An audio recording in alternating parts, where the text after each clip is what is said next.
Hello everyone, it's me রেনা। তোমরা দেখছো artistic channel. তো আজকে অনেক দিন পর কমেন্টের রিপ্লাই দিচ্ছি।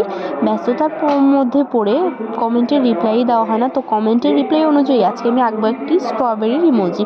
তো প্রথমে আমি স্ট্রবেরি শেপটা এঁকে নিচ্ছি। এখানে ক্যামেরার বাইরে আমি এঁকেছি, কারণ ক্যামেরার মধ্যে কেন জানি শেপটা সুন্দর আসতে চায় না। ক্যামেরার বাইরে যে খুব বেশি সুন্দর এসেছে, আহামরি এসেছে তা কিন্তু নয়, তবে চলে। এখন আমি এখানে রেড কালার করে দিচ্ছি। টকটকে একটা লাল কালার নিয়েছি আমি এখানে, যেন একদম ফুটে ওঠে স্ট্রবেরিটা।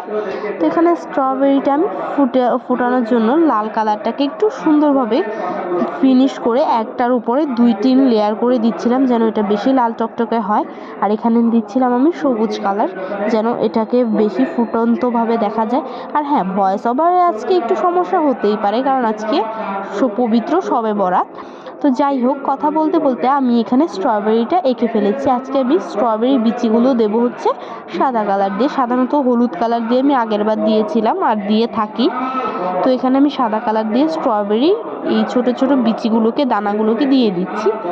তো দেওয়া শেষে আমার মনে হচ্ছিল মার্কার দিয়ে একটু বর্ডার করলে ভালো লাগবে, কিন্তু পরবর্তীতে আমি আর মার্কার দিয়ে বর্ডার করিনি। তো তোমরা দেখো তো ইমোজিটা কেমন হয়েছে, আর নেক্সটে কী ইমোজি আঁকবো তোমরা কিন্তু কমেন্ট করবে।